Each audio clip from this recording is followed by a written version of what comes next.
두 번째는요. 이거는 우리나라 국민들도 좀 관심 있을 부분이 아닐까라는 생각을 했어요. 왜냐하면 지금 우리나라 국회의원들에 대해서 굉장히 좀 불만이 많으시잖아요. 왜 이것들은 국회에 출석을 안 해도 따박따박 세비를 받아갈 뿐만 아니라 감옥에 들어갔는데도 왜 돈을 받아가는겨? 이렇게 되는 그렇지. 거잖아요. 일을 안 하는 것도 그러니까 일도 안 하는데 왜 이렇게 월급은 따박따박, 그거 우리 다 세금인데 굉장히 화가 나면서 의원 수 너무 많아. 줄여야 돼. 특권도 줄여야 돼. 이런 얘기 많이 하시잖아요. 150명으로 줄여야 된다는 의견이 있고 450명으로 늘려야 늘려야 된다는 된다. 얘기가 있고 그렇죠. 예. 어찌됐건 아무튼 300명은 뭔가 문제가 있는 숫자인 것 같아. 근데 그 숫자 자체라기보단 제가 봤을 때는 지금 그 역할을 하고 있는 사람들에 대한 불만, 그 역할을 잘 하고 있지 못하기 때문에 시스템 자체를 바꿔서라도 뭔가 개선을 해야 되는 거 아니야? 라는 얘기를 하고 있는 건데, 이탈리아에서 의원 수를 감축하기 위한 국민 투표가 20일과 21일 열릴 예정이라고 합니다. 자, 어떻게 바꾸느냐? 이탈리아는 양원제 국가입니다. 상원 의원 수를 지금 현재 315명에서 200명으로, 하원 의원 수를 630명에서 400명으로 줄이자는 안을 놓고 이제 국민 투표를 하게 되는데요. 가만. 지금 인구가 비슷해요. 이탈리아랑 우리랑. 네. 경제금도 비슷한데 네. 상원 합쳐서 그러면 700명이야 얘네들? 총 숫자가 몇 명이에요 지금? 네, 지금 750명이요. 아니, 850명이요. 850명이나 되는 거야? 네. 국회의원만? 네, 850명이요. 야, 정말 세비 많이 나가는구나. 네. 그 부분에 대해서 제가 브리핑을 쫙 해드리겠습니다. 자, 이탈리아의 국회의원 수는 국민 10만 명당 1.56명입니다. 그래서 OECD 평균 0.97명에 비해서 굉장히 많습니다. 독일은 0.8명, 그리고 프랑스 1.48명, 스페인 1.32명인데 우리나라는 그럼 10만 명당 국회의원이 얼마냐, 몇 명이냐? 0.58명입니다. 굉장히 적은 편이네, 선진국에 비하면. 자, 그러나 여러분 이 숫자에 속으시면 안 됩니다. 속으면 안 되는 이유에 대해서 잠시 후에 설명을 해드리겠습니다. 자, 아무튼 지금 현재 연정을 구성을 하고 있는 오성운동 측이 국가 발전을 가로막는 저효율 고비용 의회 구조를 뜯어고치겠다면서 지난 2018년에 공약한 사안인데요. 오성운동은 국회의원 수가 줄어들면 의회 임기 5년을 기준으로 약 7천억 원의 세금이 절감될 것이다. 이렇게 주장을 하고 있습니다. 임금비로만? 네. 지난달 이후 대부분의 여론조사에서 이 의원 수 감축에 찬성하는 의견이 50%를 넘어서고 있고요. 가장 최근에 이루어진 이달 초 조사에서도 찬성 응답이 70%가 나왔다고 합니다. 근데 1983년 이래 총 7차례에 걸쳐서 의원 수를 감축하자 라는 시도가 있었지만 번번이 좌절이 됐는데 이번에는 좀 이 부분이 결국은 감축 방향으로 가지 않겠느냐라는 의견이 굉장히 많습니다. 지금 현재 이탈리아 정부는 중도 좌파 성향의 민주당과 반체제 정당인 오성운동이 연립정부를 구성을 하고 있습니다. 따라서 이번 국민투표가 어떤 결과를 낳느냐에 따라서 지금 현재 북부를 중심으로 굉장히 뜨고 있는 극우 정당이죠. 동맹에게 이 주도권을 넘기느냐 아니냐가 결정이 난다라고 볼 수가 있습니다. 왜냐하면은 사실 지금 동맹 혼자 지난 총선에서 얻은 표수가 31.3%가 그래요. 근데 민주당하고 오성운동이 합쳐가지고 이걸 누르고 있는 거거든요.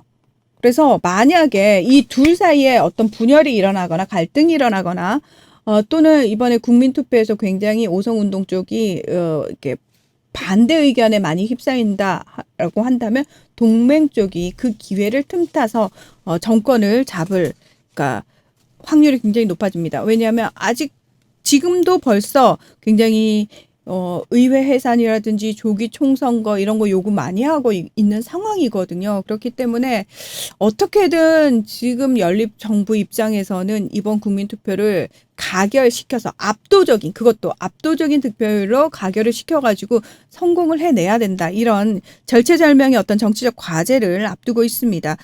자, 이탈리아 정치 시스템에 대해서 잠깐 설명을 드리면은 보통 양원제 국가들이 상원은 좀 약간 유명무실한 경우가 상당히 많아요. 명예직 같은 느낌? 그러니까 하원이 모든 걸 다 결정하고 이끌어가는 분위기가 많은데 일본도 마찬가지고 미국도 마찬가지죠. 하지만 이탈리아는 상하원의 권한이 똑같습니다. 동일합니다. 그래서 양원이 다 같이 찬성을 해야 이 내각이 출범을 할 수 있는 시스템을 가지고 있습니다. 상원은 전체적으로는 320석이에요. 하지만 5명이 종신 상원 의원입니다. 그렇기 때문에 나머지 315명 숫자에서 줄이겠다라는 얘기인 겁니다. 일반적으로 116석은 소선구제를 통해서 뽑히고 193석은 정당 명부 비례대표제를 통해서 선출이 됩니다. 우리하고 비슷해요. 그러니까 한 명은 내가 직접 선택을 하고 한쪽은 정당에 투표를 하는 겁니다. 일반적인 경우 이 전국 단위에서 3%, 그리고 정당 연합의 경우 전국 단위에서 10%, 그리고 특정 언어권 지역에서는 그 해당 지역에서 20% 넘게 득표를 해야지만 비례 의석수를 얻을 수가 있습니다. 자, 하원은 총 630석입니다. 232석은 소선구제를 통해서 뽑히고요. 386석은 비례대표입니다. 전국에서 3% 이상을 정당이 획득을 하면은 비례 의석을 가져갈 수가 있습니다. 그럼 상하원 합치면 950명인데 850명이 아니고? 아, 그러네요. 예, 제가 계산을 잘못했네요. 950입니다. 아, 드럽게 많네. 850이라고 해서 많은 줄 알았는데 950입니다. 어마어마하게 많구만. 일도 안 하는 상원 의원들이 한 250명 이것들은 없어도 되는 거네. 예? 어찌 됐거나. 네. 아무튼 그러니까 많긴 많습니다. 그러니까 이탈리아가 사실 국회의원 수가 제일 많아요. 그래서 사실 이 부분은 이탈리아인들 스스로도 이게 문제라고 여기는 경우가 많은데, 그럼 그 전에 번번이 아니 진작 줄였어야지 왜 7번이나 이게 좌절이 됐지? 왜 좌절이 됐겠습니까? 지금처럼 의원 수만 줄입시다 라는 식으로 국민투표를 붙였겠냐는 거죠. 아니에요. 여기다가 본인들의 어떤 정치적인 계산까지 같이 넣어가지고 그러니까 조건을 달아가지고 국민투표를 붙이니까 사람들이 아니 의원수 감축하는 건 좋은데 여기 전제 조건으로 붙는 게 마음에 안 들어. 그럼 부결이 나는 거예요. 네. 그런 상황이 벌어졌었고, 이번에는 어쨌든 의원수가 제가 봤을 때는 줄어들 것 같습니다. 자, 이쯤 되면 좋아요. 이탈리아는 뭐 그렇군요. 뭐 요 정도 이제 이해가 되시잖아요. 이탈리아 의원들이 한 달에 받는 월급이 어느 정도 되냐면 한 1,800만 원에서 2,000만 원 정도? 많이 받네. 거기 많이 받죠. 예. 지금 이제 이탈리아 같은 경우에도 그 우리나라 못지않게 지역색이 강해요. 그러니까 그 정치를 하는 애들이 남부, 북부, 서부, 동부가 우리나라 그 지역 감정이 있듯이 다 나뉘었어요. 갈려져 있습니다. 이탈리아는 전통적으로 민주당인데 이 민주당이 기독교 관련한 기독교 민주당. 그러니까 이제 이탈리아 로마가 있잖아. 교황청이 있기 때문에 기독교 민주당하고 공산당이 두 개 양당으로 나눠져 갖고 우파들은 북부를 그리고 좌파들은 남부를 차지하면서 꾸준하게 그 세력들을 유지해 왔어요. 그러니까 이 두 당의 권력 다툼이 지금까지 전쟁 이후 45년 2차 대전 끝나고 난 이후에 쭉 유지가 돼 왔었는데, 그 우리가 알고 있는, 그러니까 우리가 생각하는 이런 민주당이 아니지. 약간 보수파에 가까운 민주당이 우파인 거고, 그리고 이제 공산당이 야당으로서의 좌파를 이끌어 왔었는데, 그동안 계속해서 우파 진영들이 승리를 해왔다는 거야. 이런 과정 중에 우파의 어떤 비리가 끝도 없이 심해졌어요. 베를루스코니 같은 대통령이면서 총리도 헤쳐먹으면서 최고 재벌 총수인 미디어 재벌을 가지고 있죠. 미디어뿐만 아니라 구단주의기도 하고 통신부터 시작해서 뭐 이탈리아 국부의 절반 이상을 차지하는 그런 괴물 같은 그 총리를 만들었고, 그 집권 하에서 개인적으로 엄청난 치부를 했고 실업률은 높아졌고 이탈리아 경제가 완전히 망가져 버렸단 말이에요. 그러니까 이탈리아 청년들의 실업률이 30-40%까지 올라가요. 사실상 그 둘 중에 하나는 일 못하는 거예요. 그렇죠. 그리고 할 일이 없어. 이탈리아 안에. 그래서 이탈리아에서 공부해갖고 다른 유럽으로 취업하러 떠나는 사람들이 되게 엄청 많아졌단 말이에요. 겁나 많아졌죠. 네. 그래서 베를루스코니가 실각을 했고 무너질 때만 하더라도 우파는 다시 집권을 못할 줄 알았단 말이에요. 근데 이 베를루스코니가 돈이 많잖아. 그러니까 그 돈을 바탕으로 해가지고 다시 북부에 있는 동맹이라고 불리는 아주 골수 우파들, 이탈리아를 반으로 나눠서 남부하고 분리를 해야 된다고 주장을 하고 있는 골수 우파들하고 돈 많은 베를루스코니가 손을 잡고 그렇죠. 또다시 그 정권을 연장해버린 거야. 즉 이명박이 지원하는 미통당이 다시 집권에 있는 게 지금 이탈리아의 정치 상황이랑 똑같다는 거지. 그러니까 집권을 하고 있는 건 아니고요. 표를 많이 얻었죠. 표를 많이 얻었지만 베를루스코니가 가지고 있는 정당의 지분보다는 그 북부의 극우 정당인 동맹 자체가 획득한 지분이 훨씬 많았기 때문에 베를루스코니는 어떻게 보면 동맹을 이용해서 본인이 한 번 더 돈질하는 거잖아. 정치의 돈질. 그렇죠. 돈을 대면서 내가 한 번 더 정권을 잡아보겠다라고 야심을 가졌지만 결국은 실패를 했고요. 북부하고 남부를 우리가 얘기를 할 때 경제력에 대해서 좀 생각을 해볼 필요가 있어요. 북부 같은 경우에는 제조시설들이 거의 대부분이 북부 쪽에 몰려 있습니다. 그래서 경제력에서 지금 남부하고 북부가 굉장히 차이가 많이 납니다. 그래서 남부 있는 애들이 맨날 마피아나 가입하고 마약이나 하고 시실리아 섬 이쪽 부근을 하고 마피아 경제가 사실상 이탈리아 남부를 매겨 살리고 있다라고 하는 얘기가 있을 정도로 남부에 먹고 살 것이 없는 거예요 지금. 그래서 이제 동맹이 그 얘기를 하는 거예요. 저 가난한 남부랑 우리가 계속 붙어 있어봤자 우리 세금으로 쟤들 먹여 살리는 거잖아. 그러니까 우리 차라리 분리를 해내자라는 말도 안 되는 얘기를 하고 있는데 되게 웃긴 게 뭔지 아세요? 남부 쪽이 먹고 살기 힘들어지면 힘들어질수록 남부에서 동맹의 인기가 또 높아지고 있는 거예요.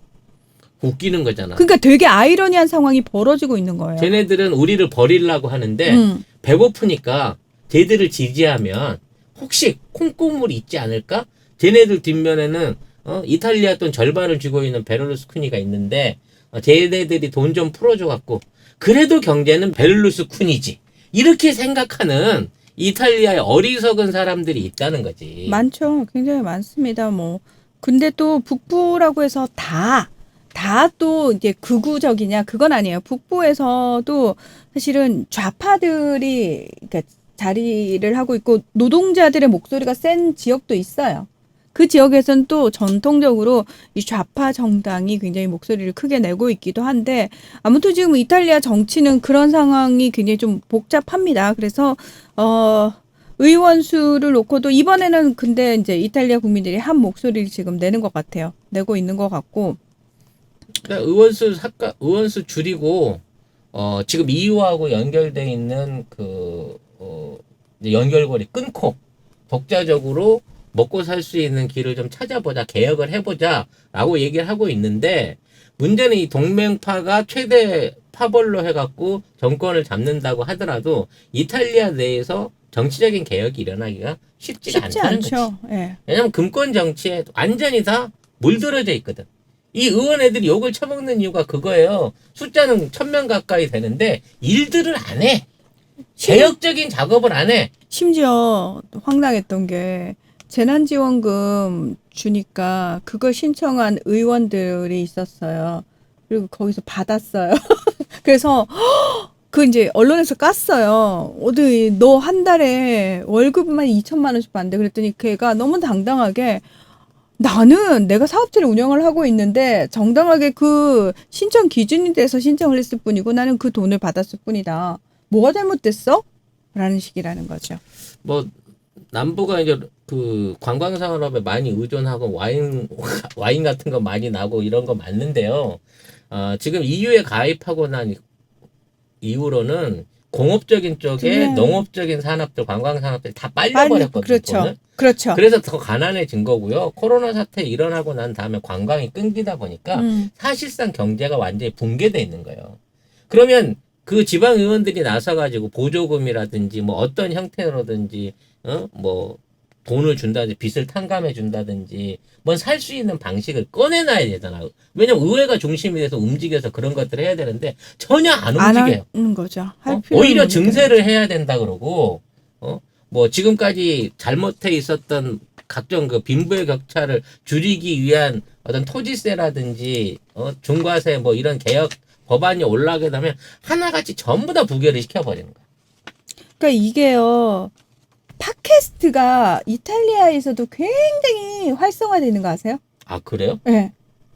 이게 왜 그러냐면 언론이 제대로 언론의 역할을 못하는 거예요. 그러니까 이미 언론의 역할을 못한 지도 꽤 됐어. 언론 지수가 77이에요. 네. 우리보다 더 밀렸어. 우리 그러니까 50이나 된다. 그 이니 대통령 들어서서 그런 거야, 그렇지. 그나마. 그전에는 그 80위권 바뀌었는데 네. 그나마 30위 올렸는데 우리 아직 50위권이에요. 네. 근데 아무튼 그 언론이 제대로 역할을 못하니까 젊은 층들이 팟캐스트를 만들기 시작하고 팟캐스트를 듣기 시작하는 거예요. 그러니까 우리하고 똑같은 상황이었어요, 사실은. 근데 왜 개혁이 안 되지, 걔들은? 왜 안 되겠어요? 왜 안 되겠어요? 이탈리아 같은 경우에 지금 문제가 뭐냐면은 청년들의 실업률이 높아지다 보니까 애들이 다 어디에 기생하고 있냐면 부모한테. 맞아, 부모가 맞아. 받는 다 연금에. 다 캥거루족이야. 부모가 받는 연금에 다 기대 살고 있는 거예요. 실직 수당은 안 나오는데 노인연금이 나오니까. 나오니까. 실직 수당을 못 받으니까 아버지 노인연금을 털어갖고 용돈을 쓰는. 그렇죠. 그리고 야, 심지어 훌륭하다. 어느 정도였냐면 이탈리아 내무장관이 50세가 넘었는데 그 전에 직업을 가져본 적 있냐고 그랬더니 없었다고 부모님 돈으로 산 거예요. 일본이랑 비슷해. 예, 그런 상황이에요. 이탈리아가. 예. 그러다 보니까 생각만큼 그러니까 못 살겠다 가라 엎어보자 이러고 사실은 거리로 뛰쳐나오는 게 맞잖아요. 근데 그게 아니라는 거예요, 지금 상황 자체가. 이상하게 경제가 힘들고 희망이 없으면 청년들이 일어나갖고 뭔가 개혁을 이끌어주고 활동을 해야 되는데 근데 청년이 더 보수화가 돼버린다? 맞아요. 숯불이 돼버려.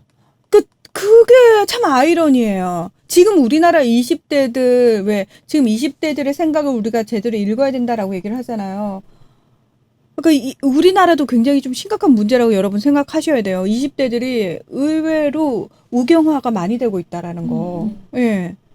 그러니까 이제 그들을 위한 정책들을 펼쳐가지고 뭐 청년 실업 문제도 해결하고 창업 지원도 하고 뭐 이렇게 해가지고 살 길을 좀 열어줘야 되는데 그런 거에 대한 대책들이 아직 구체적으로 실현되고 있는 게 적어서 그런데 이번에 우리 새로운 대한민국 뉴딜이 본격화되기 시작하면 그린 뉴딜? 그린 뉴딜을 통해 갖고 저는 바뀌어질 거라고 봐요. 왜냐면 그쪽 안에 일자리 창출 굉장히 많이 될 걸로 봐지거든요. 네.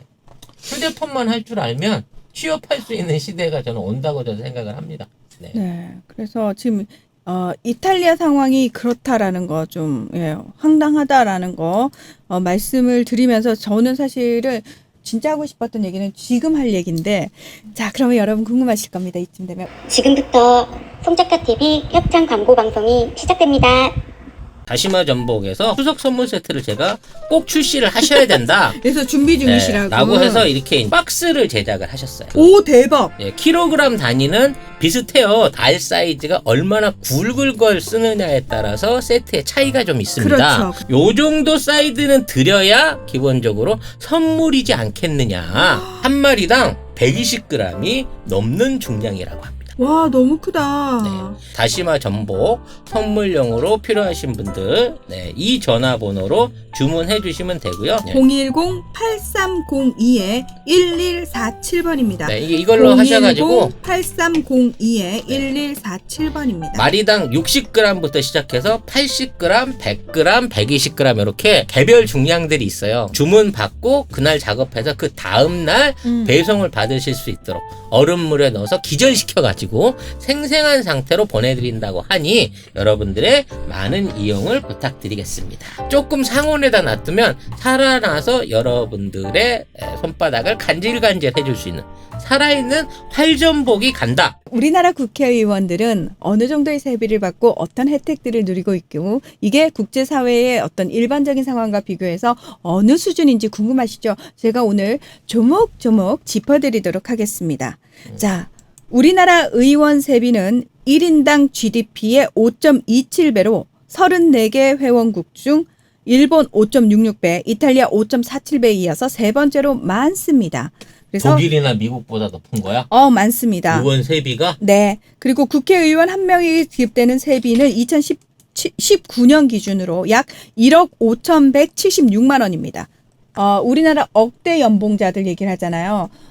봤을 때 전 세계적으로 임금 수준을 놓고 직업상 이렇게 순위를 매기잖아요. 우리나라는 국회의원이 상위권입니다. 상위 1% 수준입니다. 월급 수준으로만 놓고 보면. 선출직으로 뽑힌 사람들 치고는 굉장히 많이 받네요. 받습니다. 네. 다른 나라는 이 정도 아닙니다.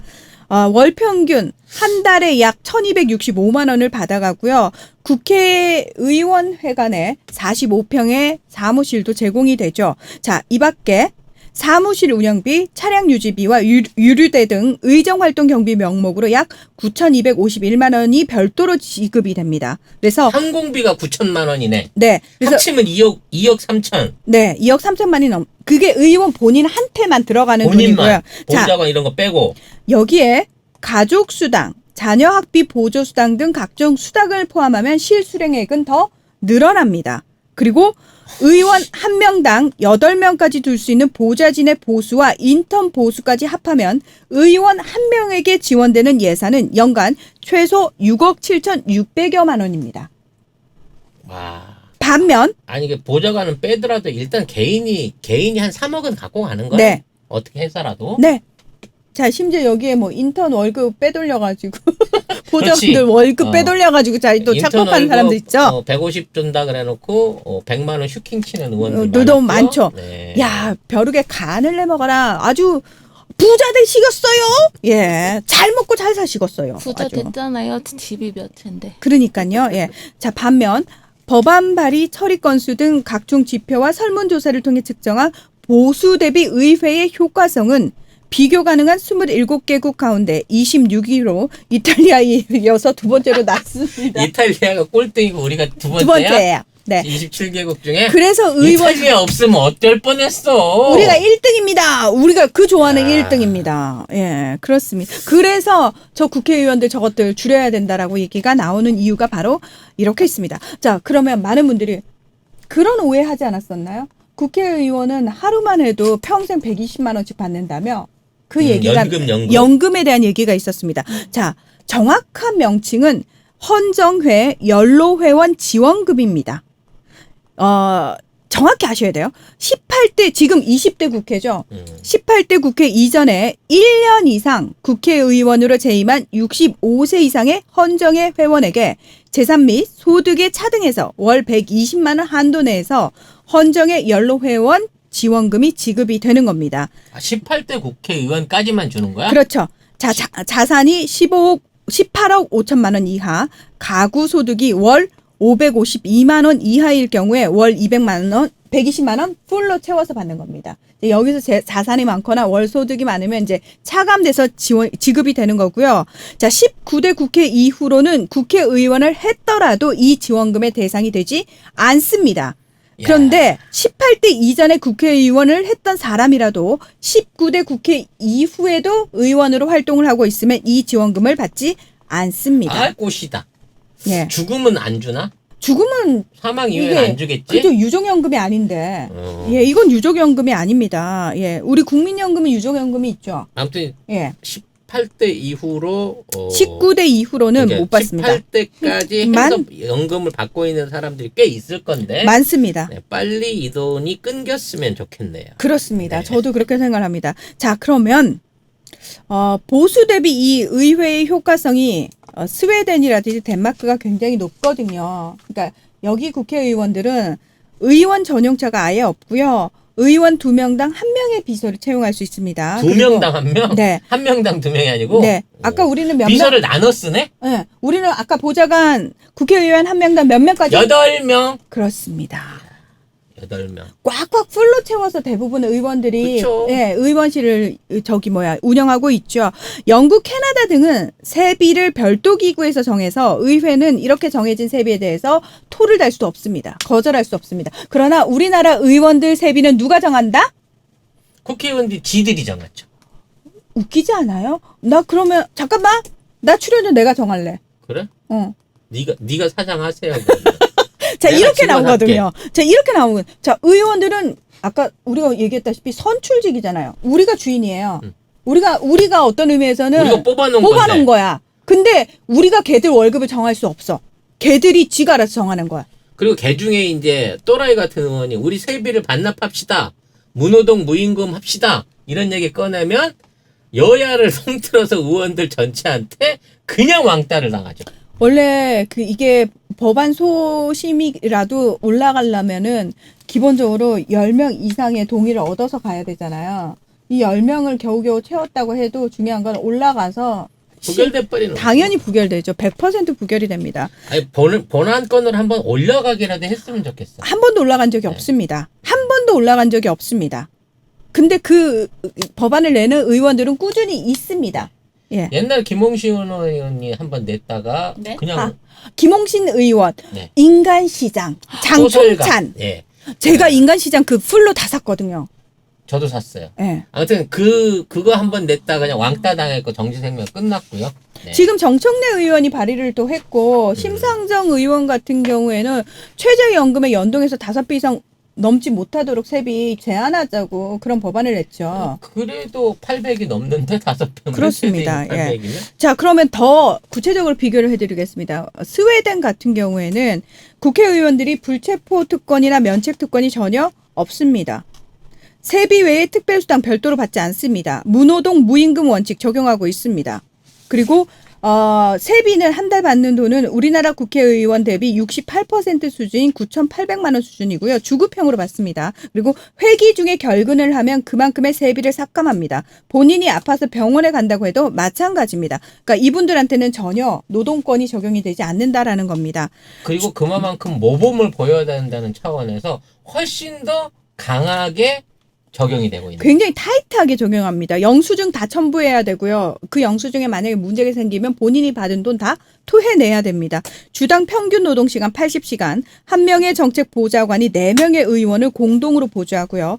각 의원마다 발의하는 의안 수는 4년 임기 중 평균 100여 건으로 세계 최고 수준입니다. 이분들은 거의 대부분 자전거를 타거나 지하철이나 대중교통 이용해서 출근을 하죠. 네가 교통비 받고 싶으면 대중교통 영수증 다 제출해라. 그럼 줄게. 이 정도 수준입니다. 거의 국회의원을 노예처럼 부려먹는데 주당 80시간. 네. 80시간 동안 연구해갖고 1년에 25건 25개 이상 법안 내놔야 돼. 평균적으로. 네. 야, 빡빡하네요. 굉장히 극한 직업이네. 극한 직업 맞습니다. 스웨덴에서 국회의원은 실제로 왜 스웨덴 국회의원을 다룬 KBS 그때 다큐멘터리가 있었거든요. 그 다큐 보신 분들 굉장히 많으실 거예요. 되게 충격받았던 게 뭐냐면은 그 국회의원들 예를 들어서 지역에 있는 국회의원들이 수도로 올라와서 이제 출근을 해야 되잖아요. 그러면 그들에게 그냥 주어지는 게 아니고 굉장히 저렴하게 제공되는 사택 비슷한 좁은 집이 있는데 거기에 가족이 오잖아요. 굉장히 눈치가 보입니다. 가족들이 같이 살 수 없습니다. 그래서 사택이 하도 꾸져가지고. 아니요. 그게 규정 위반이래요. 그래서 그럼 그걸 기숙사네. 거의 그 수준입니다. 네, 그렇습니다. 아무튼 갑자기 스웨덴에 있는 의원을 통역 하나 붙여가지고 국내에 한 100명만 수입하고 싶다. 근데 그분들한테 이제 우리나라 그걸 찍던 PD가 우리나라 상황을 대충 얘기를 해줬어요. 그랬더니 정말이냐고, 진짜냐고 자꾸 물어보는 거예요. 있을 수 없는 일이라고. 예, 그렇습니다. 네, 깜짝 놀랄 일이죠. 어디 국회의원을 하면서 그렇게 특권을 누리고 대접을 받아요? 죄를 지어도 체포가 안 된다고요? 정말 상상도 할 수 없는 권한들을 누리고 있으면서 아까 말씀드린 대로 인건비는 3배로 높고 의정 효율은 꼴찌에서 2번째 27개국 중에 26위. 네? 쓰는 돈이 이렇게 많은데도 불구하고 일 제대로 못하는 국회. 물론 그거는 꿍짝이 맞아야 되겠죠. 서로 이렇게 이제 말하자면 여야가 합의가 돼야 되는 거야. 안건을 100개를 내고 싶어도 제대로 된 안건을 내놓기만 하면 작당을 해갖고 고사를 시켜버리고 법안을 못 만들게 만들어내는 지금의 어떤 정쟁적인 구도 안에서 뭐가 제대로 안 된다는 거예요. 180석을 쥐고 있는데도 개혁이 안 되잖아. 저 쓰레기 같은 관행 때문에. 네. 일단 이 모든 특권 내려놓기가 빨리 이루어져야 될 것 같다. 근데 그게 되려면 저는 사회 분위기 전체가 좀 많이 바뀌어야 되는데 사회 분위기를 바꾸는 한 축은 물론 이걸로만 되는 건 아닙니다. 한 축은 우리 스스로 우리도 모르게 누리고 있는 특권들이 있어요. 그러니까 그것부터 사실은 굉장히 좀 냉정하게 그러니까 좀 바라볼 필요가 있겠다라는 생각 진짜 많이 들거든요. 그러니까 예를 들어서 그거하고 똑같아요. 우리가 삼성 불매 운동하면서 삼성 욕하잖아요. 근데 내 새끼는 어떻게든 삼성전자에 넣으려고 해요. 그러니까 이거를 우리가 어떻게 이해를 해야 할까? 맞네. 그리고 누가 삼성전자 다닌다 그러면은 그래 저 정도 되면은 뭐 성공한 삶이네 이러면서 부러워해요. 맞아. 애 잘 키웠다고 그러고. 이게 저는 이 부분도 약간 이상하다고, 그러니까 우리가 그런 거에 휘둘리면 안 된다라고 생각하는 거예요. 우리 스스로. 예를 들어서 여러분, 내가 지금 법적으로 뭐가 걸렸어. 미치겠어. 그러면은 제일 먼저 누굴 찾냐면 사돈의 팔종까지 다 뒤져요. 혹시 검찰이나 법조계에 있는 사람 없는지부터 시작해가지고 어떻게든, 그러니까 아니 그렇게라도 해야 되잖아요 라고 생각하는데 사실은 그게 우리도 너무 익숙하니까 그게 사회에 어느 정도 만연한 거예요. 예. 혈연 지연 학연. 네, 혈연 지연 학연을 우리 스스로도 되게 많이 누리고 있거든요. 누리고 있고 나도 모르게 아이고 우리가 하는 건 뭐 저들이 해먹는 거에 비하면 세 발의 피입니다라고 얘기를 하잖아요. 근데 사실은 이런 생각 자체가 요 정도는 괜찮잖아요. 우리는 이거라도 있어야죠. 그러면 사실은 우리가 그 정도가 되면은 저쪽에 대해서도 그 관행 타파하십시오라는 말을 잘 못하게 돼요. 왜? 그분하고 만약에 한두 달이 건너가지고 혈연 지연으로 연결되면 어떡할 거야? 맞아. 말 못해. 우리 쪽 사람이잖아. 이렇게 되는 거예요. 그래서 실제로 그 졸업생들도 안 친한 사이인데 연락 오면 도와주잖아요. 그러니까 그게 난 너무 웃겨. 안 친한데. 아니 보세요. 그래서 저는 이니 대통령이 되게 대단하다고 생각했던 게 뭐냐면 이니 대통령 정치인 되고 나서 친구 관계 다 끊어졌다면서요. 심지어 남동생이 이니 대통령 때문에 피해본다고. 혹시라도 전화라도 한 통화 잘못 받을까봐. 네. 그러니까 저는 사실은 이니 대통령 주변에 있는 친구분들은 섭섭하셨을 거예요. 그쵸? 근데 그게 맞는 태도인 거예요. 가족들한테는 섭섭했을 거예요. 이재명 지사님이 우리 가족 전화 오면은 받지 마라. 공무원들한테 딱 대놓고 얘기하잖아요. 맞아. 그러니까 그게 가족들 입장에서는 속상할 거야. 섭섭하기도 하고 친구들 입장에서는 야 유세 떠네. 야 저게 뭐 정치인 되더니 변했네라는 소리 나올 거야. 근데 진짜 친구라면 전화 안 하는 게 맞아요. 그쵸? 진짜 가족이라면 혹시 나의 행동이나 언행으로 인해서 저 사람이 하는 일에 국가를 위한 일에 누가 될까 봐 걱정을 하는 게 저는 맞다고 생각을 하는데 그렇게가 안 된단 말이야. 그렇게가 안 된단 말이야. 그 작은 일들이 사실은 우리한테는 우리 그 정도 누린 거 없어요라고 얘기하지만 요게 퍼지면은 결국 이런 상황이 벌어진다라는 거죠. 아이고 뭐 어찌 됐거나 이탈리아 정치 현실 얘기를 하면서 이탈리아 국민들이 학을 떠는 세계에서 가장 낙후된 의회로 불리는 지금 이탈리아의 의원수 줄이기 운동을 소개를 드렸습니다만 네. 그 의원들이랑 우리나라 의원들의 수준이 크게 차이 나지 않는다. 않는 점도 우리가 좀 부끄럽게 생각해야 된다는 거지. 맞습니다. 화가 난다. 그 장재원 의원이 잘 쓰시는 말씀 있잖아요. 감히 감히 국회의원 아들한테 나 욕하고 싶어서 순간 욕을 하면 안 되겠다.